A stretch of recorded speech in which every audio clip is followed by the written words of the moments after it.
السلام علیکم ورحمۃ اللہ تعالی وبرکاتہ۔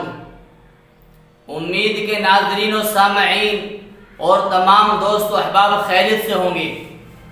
آج کی مجلس میں احباب میں سے ایک ساتھی کا سوال کا جواب ہے۔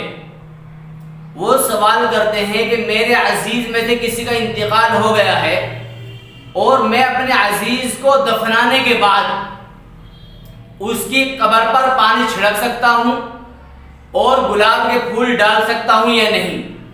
یہ دو سوال کیے ہیں۔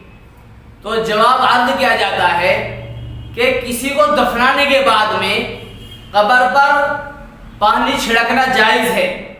دفنانے کے بعد میں قبر تیار ہو جائے اس کے بعد میں پانی چھڑک سکتے ہیں، اس کی گنجائش ہے اور یہ جائز ہے، اس میں کوئی رکاوٹ نہیں ہے۔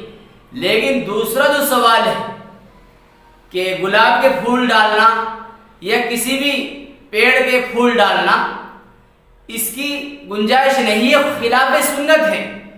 اب ظاہر ہے جو کام سنت کے خلاف ہو، جس کو اللہ کے رسول صلی اللہ علیہ وسلم نے نہ کیا ہو اور جس کا کوئی ثواب نہ ہو، جو ایک محمل اور بیکار بات ہو، فضول کام ہو، جس کا ثواب نہ مردوں کو پہنچ سکتا ہے نہ زندوں کو پہنچ سکتا ہے، تو ایسی بات سے بچنا اور احتراز کرنا لازم اور ضروری ہے۔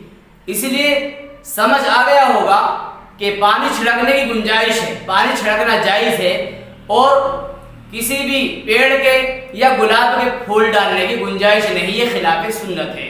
اللہ تبارک و تعالی ہم سب کو دین کی صحیح سمجھ اور اس پر عمل کرنے کی پوری توفیق نصیب فرمائے۔ السلام علیکم ورحمۃ اللہ تعالی وبرکاتہ۔